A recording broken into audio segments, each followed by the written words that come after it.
Assalamualaikum warahmatullahi wabarakatuh. Allahumma salli ala Sayyidina Muhammad wa ala ali Sayyidina Muhammad. Seperti biasa, kembali lagi kita akan menjawab pertanyaan daripada saudara kita. Pertanyaannya beliau ini tentang rabithah, tentang menyambungkan wasilah. Beliau bertanya, bagaimana nasib saya, Mas, jika saya ini tidak mempunyai guru mursyid? Sementara saya itu pengen sekali untuk sampai wusul kepada Allah. Saya itu ingin sekali, jiwa saya ini menggebu-gebu, diri saya ini mengharapkan betul-betul kepada Allah Subhanahu wa taala sebelum ajal atau batas kontrakan ini selesai. Saya bisa kembali kepada Allah. Saya bisa inna lillahi wa inna ilaihi raji'un. Saya bisa pulang sekarang, Kang Mas. Sementara kesana kemari saya mencari, tetap saja apa-apa yang saya dapatkan tidak sesuai dengan apa yang saya tuju. Saya bertanya, kemudian saya ikut sana ke sini, kumpulan A sampai Z saya sudah lalui. Bahkan yang dikatakan berurutan yang jelas, yang diterima oleh ulama-ulama kita pun sampai sekarang saya belum bisa untuk kembali kepada Allah dan belum mengetahui tentang zat wajib al-wujud. Sementara saya itu betul-betul berpegang, siapa buta mata hatinya, basirohnya di dunia ini, maka akan buta di akhirat, Mas. Dan terlebih lagi perkataan daripada ulama-ulama sufi, beliau mengatakan bahwa siapa yang berguru kepada orang-orang yang tidak jelas rantai sanadnya, maka itu adalah setan. Hakikatnya adalah iblis. Kemudian perkataan lain mengatakan seperti ini, Mas. Siapa yang ingin kepada Allah belajar tanpa guru pembimbing, maka gurunya adalah iblis. Lantas bagaimana nasib saya? Sementara saya ini di kampung, saya ini di hutan-hutan, Mas, mencari ke sana ke sini. Ada di dalam jarak rumah saya ini saya dapatkan guru mursyid yang terkenal dengan kemursyidannya. Tapi ketika sampai di sana ingin ikut daripada suluknya misalnya, tapi saya tidak mempunyai harta, tidak sanggup untuk membayar mahar tersebut. Sementara uang saya pas-pasan, Kang Mas.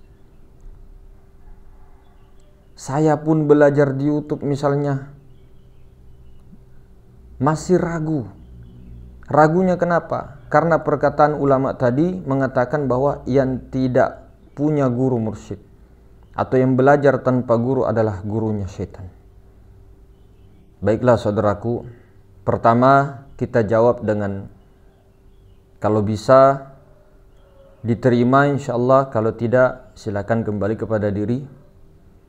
Jadi yang dimaksud guru-guru kita di ahli sufi, di tasawuf yang lain itu pendapat. Kenapa berpendapat begitu? Saking cintanya kepada umat, saking sayangnya kepada umat, saudaraku. Bukan berarti beliau itu membatasi. Prasangka kita diperbaiki dulu. Ulama-ulama kita seperti yang terkenal mengatakan bahwa ketika kita belajar sendiri tanpa pembimbing, guru kita adalah syaitan. Banyak yang terjadi seperti itu. Bahkan banyak yang menjadi gila, tidak waras, dan sebagainya. Bahkan yang menjadi kefahaman bahwa Allah itu adalah saya, dan saya bebas aturan karena saya sudah mati. Kalau saya sudah mati, orang yang ma'rifat sudah mati, tidak ada lagi syariat berlaku.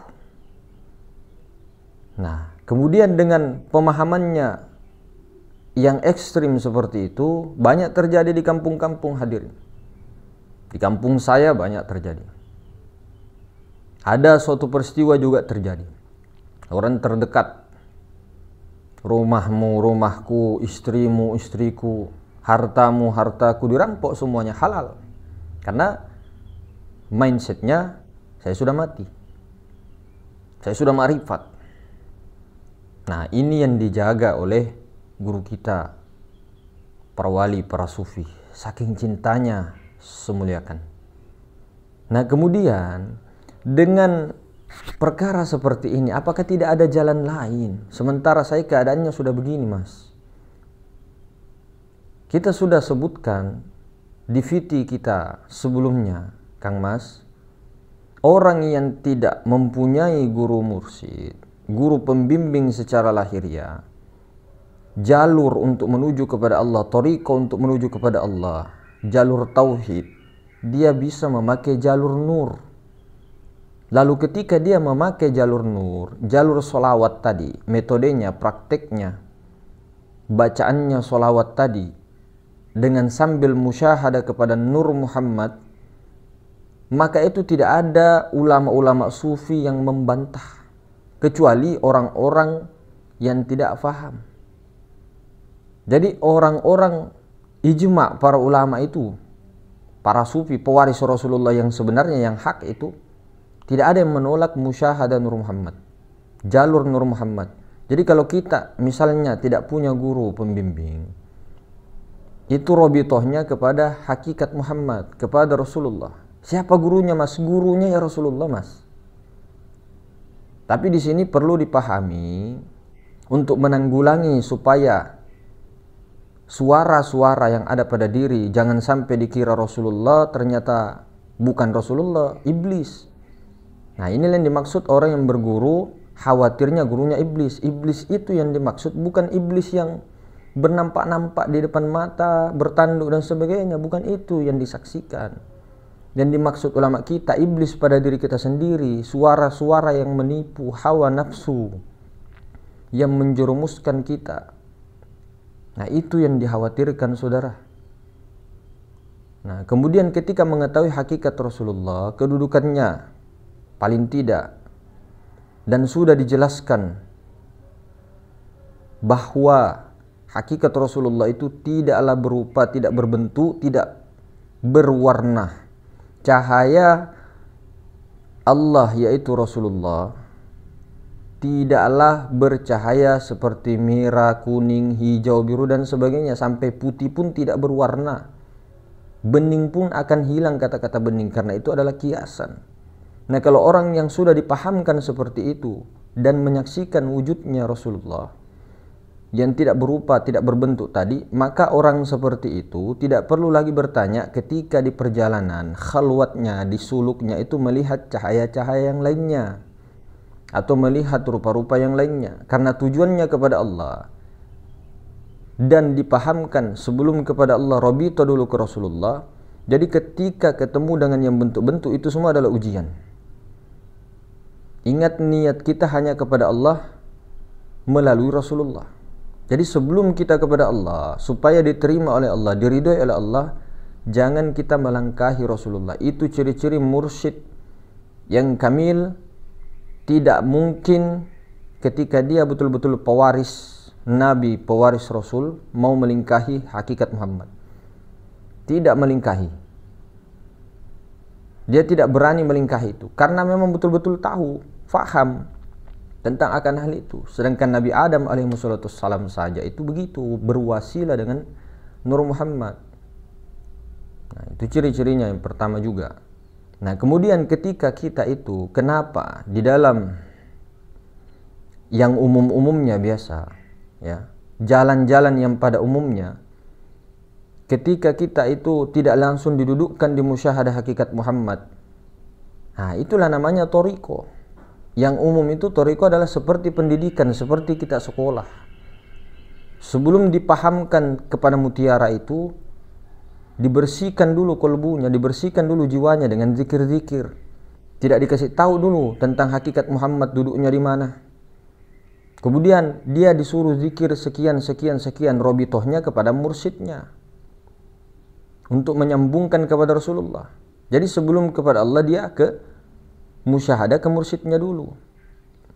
Baru mursyid itu nanti akan memahamkan dia ke Rasulullah. Setelah Rasulullah baru ke Allah Ta'ala. Nah itulah yang sejati.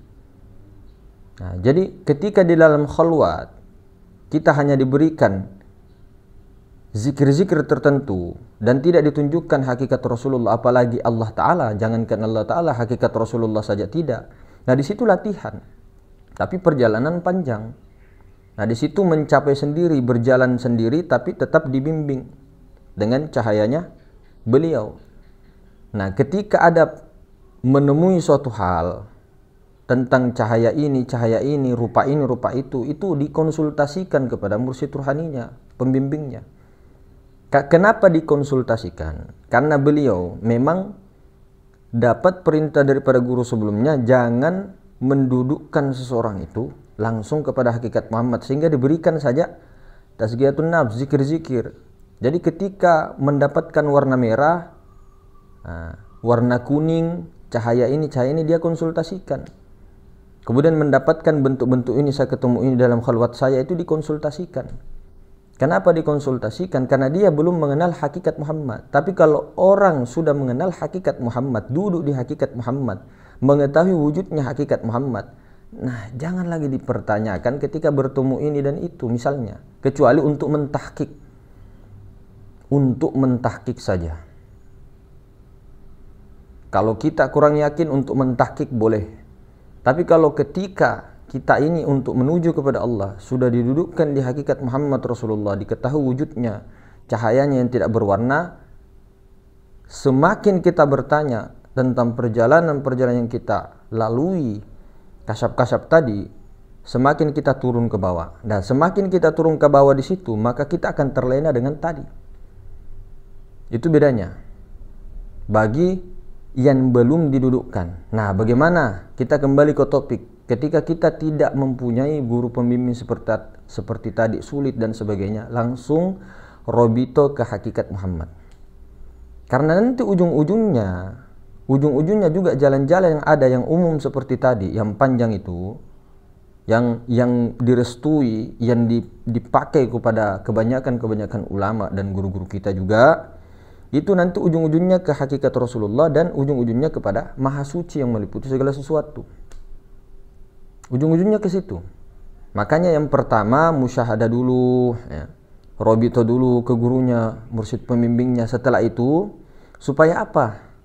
Supaya mudah nanti ketika didudukkan dengan Rasulullah, karena terhubung. Karena yang mengenal Rasulullah adalah guru itu tadi, karena pernah bertemu Rasulullah. Itu bagi orang salik yang belum bertemu. Awalnya seperti itu, memusyahadahkan dulu, bukan mengingat gurunya Allah. Bukan, itu salah paham itu. Nah, jadi mengingatnya, menghadirkannya, merobito saja, menyambung. Nah, setelah menyambungkan begitu, nanti dipahamkan sama gurunya tadi. Nah, kamu robitohnya nanti kepada kembaranmu. Itu belum hakikat Muhammad, itu masih kembaranmu, kembaran jiwa. Nah, itulah batinmu, jiwamu itu, yang mirip denganmu, itu jiwamu. Nah, musyahadahkan di situ. Nah, setelah seperti itu, nanti jangan tertahan di situ. Musyahadah lagi kepada hakikat Muhammad yang sebenarnya, yang ada pada kedudukan di tengah-tengah dirimu, di dalam hati nuranimu yang paling dalam. Nah, barulah di situ ketika sudah sambung jiwa kita, batin kita ini dengan hakikat Muhammad, nah langkah selanjutnya adalah untuk menyaksikan Allah hingga melebur. Nah, di Thariqatul Muhammadiyah untuk selalu senantiasa musyahadah kepada Allah, itu perkaranya, thariqahnya khalwat dengan mendirikan solat. Itu dua pokok utamanya, khalwatnya dengan mendirikan solat dan zikir-zikir.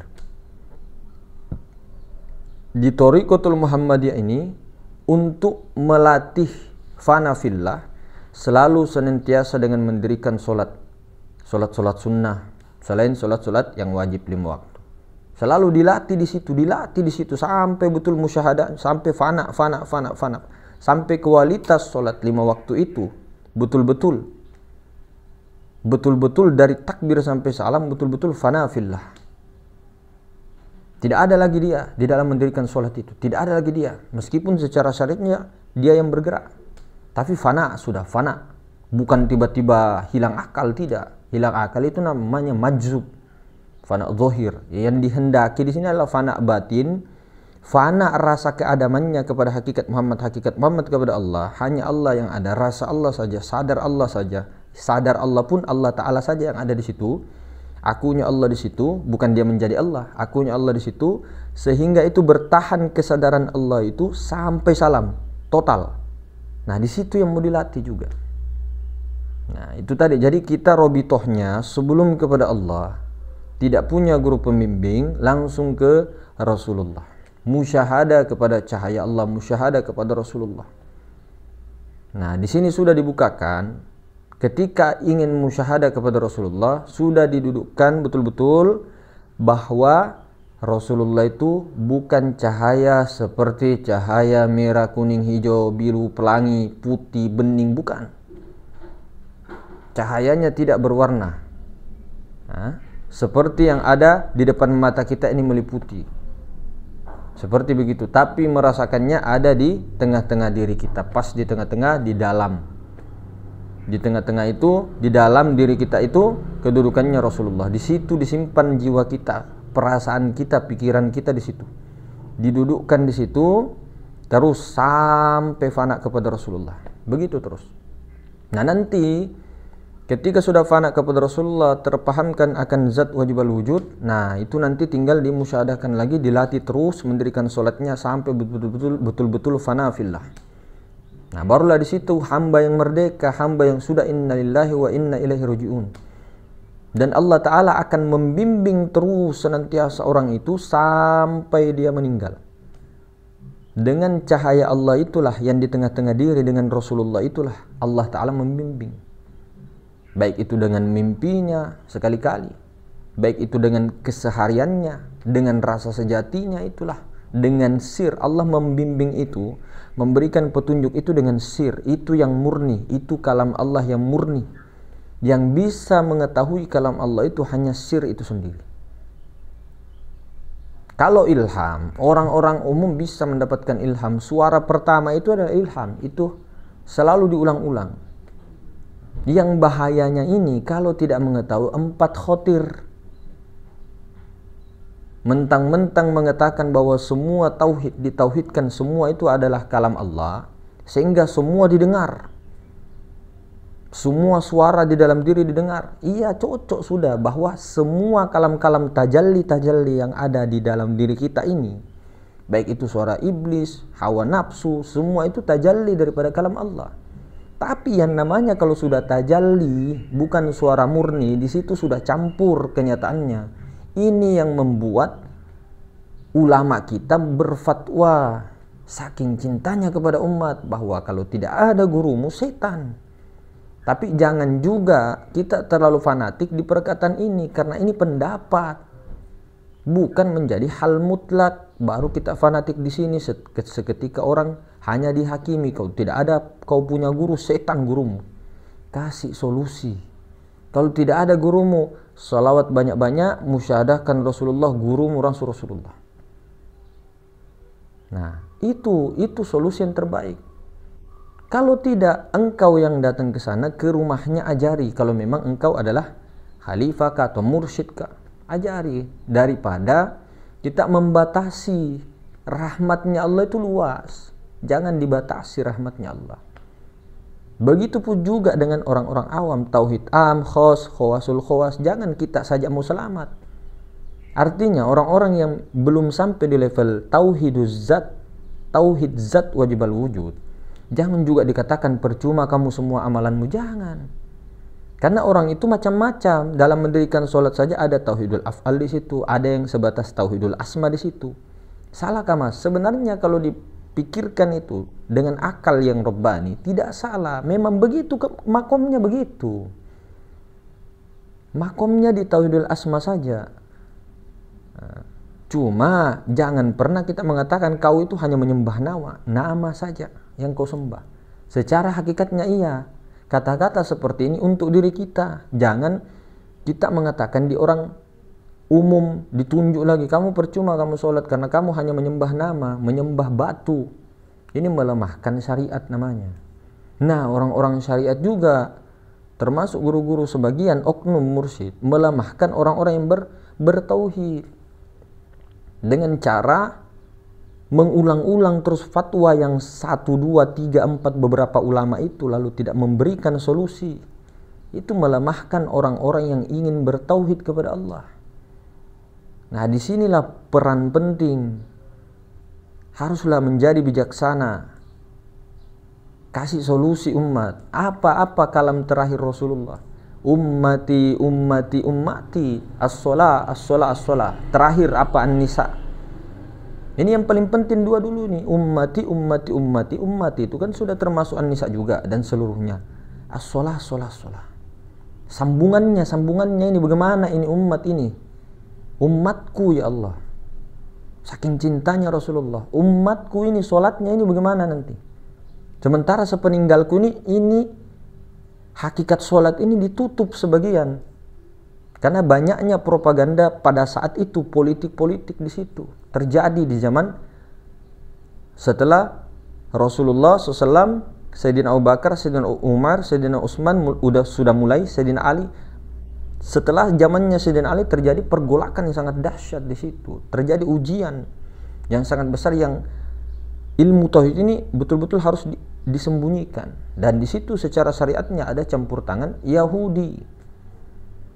Nah, ini hakikat tauhidul af'al memang. Tapi di dalam kenyataan ini perlulah pakai akal matang-matang, akal Rabbani. Jadi begitu, saudaraku ya. Nah, kemudian beliau juga sampaikan bahwa saya ingin bergabung sekali di sini, tapi beliau tidak sanggup. Tidak apa-apa, Guru. Karena di sini maharnya itu bukan uang. Bukan uang maharnya bukan. Bukan kain kafan, bukan. Dan tidak wajib juga bertemu, tidak. Apa maharnya? Khalwat 49 hari. Menyiksa jiwa mujahadah. Itu aja maharnya. Kalau saya tidak kuat, Guru, ini yang saya mau tanyakan, saya tidak kuat untuk duduk dan sebagainya atau untuk khalwat, jiwa saya belum kuat untuk saat ini. Langsung saja bisakah? Bisa, langsung saja ke hakikat Muhammad Rasulullah. Nah, cuma memang bedanya itu ketika sudah selesai 49 hari 7 pelajaran itu bisa untuk menyampaikan kepada anak istrinya. Nah, kalau bisa untuk yang sir itu ya, yang sir itu mutiara, mending saudara simpan mutiara itu. Tapi kalau untuk musyahadah Nur Muhammad, awalnya bilang saja jasmani ruhani ini terjadi dari Nur Muhammad, yakini bahwa jasmani ruhani ini tidak lain dari Nur Muhammad, baru musyahadahkan. Minimal itu. Baru pahamkan tentang zat wajibal wujud. Itu tidak jadi masalah. Nah, tapi kalau yang sir itu dudukannya di situ, itu tidak semua juga orang harus paham. Tidak semua. Karena mengenal diri itu tergantung masing-masing man arafa nafsahu itu. Ada yang mengenal diri dengan tubuhnya saja, ada yang mengenal dengan jiwanya saja, nafasnya saja, berhenti di nafas baru langsung ke Allah, silakan, tidak jadi masalah. Tapi kalau sir itu memang betul-betul tubuh, hati, nyawa, rahasia, sir itulah diri sejati yang sebenarnya, yang tidak berbentuk. Maka jangan heran kalau di dalam perjalanan toriko, jalan-jalan masing tiap orang berbeda. Ada yang berhenti di diri yang kembarannya itu, ada yang berhenti di nafas, ada yang berhenti di gurunya saja. Nah, nanti kematiannya pun tetap berbeda-beda, kepulangannya berbeda-beda. Di dalam kubur pun beda-beda, ada yang hancur, ada yang mengecil menjadi jenglot, nah, ada yang gemuk, ada yang langsung pulang, langsung melebur. Melebur ini yang dimaksud bukan jasadnya pergi ke 4 unsur, ruhaninya lenyap kemana-mana, tidak. Melebur itu yang dimaksud dia dibungkus oleh hakikat Muhammad Rasulullah, dijemput oleh hakikat Muhammad Rasulullah. Hakikatnya Allah lalu menjemput itu melalui Rasulullah, dibungkus dengan Rasulullah, sehingga jasmani rohaninya itu tidak nampak lagi, yang ada hanya Rasulullah. Nah seperti itu, dan bebas, sudah bebas mau kemana. Nah makom yang tempat kuburannya itu, tempat dikuburnya di situ, itulah rumahnya di Jabarut, itulah rumahnya di Jabal Nur, tapi dengan dimensi yang berbeda. Suatu saat ketika ada tugas di dunia, dia bisa juga kembali ke dunia. Kembalinya kan itu tidak sampai 1 detik sebenarnya. Nah, cuma memang susah untuk dipahami dan dijelaskan. Nah, jadi begitu saudaraku ya. Jadi langsung saja, tidak sanggup untuk menebus maharnya 49 hari khalwat Nur Muhammad musyahadah itu dan beberapa 7 pelajaran, silahkan langsung saja, silahkan, tidak jadi masalah. Nah, jadi seperti itu saudara. Nanti ketika baiknya usulannya perbanyak juga sholawat zuhur sama batin terus di dalam keadaan berjalan. Bukan hanya kita paham tentang kedudukan Rasulullah, baru selesai diitikadkan saja 1 kali dalam 1 hari, tidak. Diamalkan, bukan hanya diitikadkan saja saya Rasulullah, tidak. Jasmani rohani saya dari Nur Muhammad baru tidak diamalkan, setiap gerak kita diamalkan. Kalau di kampung dulu, sebagian itu ketika dilatih sambil musyahadah Nur Muhammad, sambil dia bergerak, jalan silatnya, silatnya itu dilatih, misalnya jalan kuda-kuda tengah, misal berjalan, memukul, menendang. Nah, tidak boleh dia memukul atau berjalan atau gerak atau menendang kalau tidak disertai dengan hakikat Muhammad. Dia disuruh diam, patung, diam. Nah, untuk bergerak syaratnya melebur dulu ke hakikat Muhammad baru gerak. Nah, kalau tidak melebur ke hakikat Muhammad sama gurunya disuruh diam. Begitu dulu di kampung. Nah, itu silat. Makanya silat itu diambil dari kata sholat, sambung, tersambung. Sholat itu diambil juga sama dengan wasilah. Wasilah sama juga dengan sholawat, sama itu hakikatnya. Sambungan, hubungan. Sholat, wasilah, sholawat, silat itu sama. Makanya di silat itu ada sambung rasa. Sambung kita. Sambung kan kalau bahasa Inggrisnya kan sparring, sambung. Nah, begitu, sambungan. Nah, bagaimana kita mau tersambung kepada Allah kalau tidak melalui utusan Allah itu yang sudah diutus? Dan Nabi kita Muhammad SAW dan seluruh para nabi juga itu memahamkan umatnya tentang cahaya Allah yang ada pada dirinya masing-masing. Mursyid pun begitu, tidak langsung kepada Allah, pasti melalui beliau dulu, baru melalui guru sejati yang ada pada dirinya, baru kepada Allah. Begitu stratanya, begitu pangkat-pangkatnya. Jangan langsung kita kepada Allah. Ya kalau mau langsung silakan, itu jalurnya Azazil itu sudah ada begitu. Silakan. Tidak jadi masalah. Itu jalur Azazil itu langsung. Tidak perlu melalui ini itu. Semua hakikatnya Allah. Saya maunya menyembah hanya kepada Allah saja. Ngapain saya mau pakai ilmu tasawuf, adab dan akhlak kepada mereka?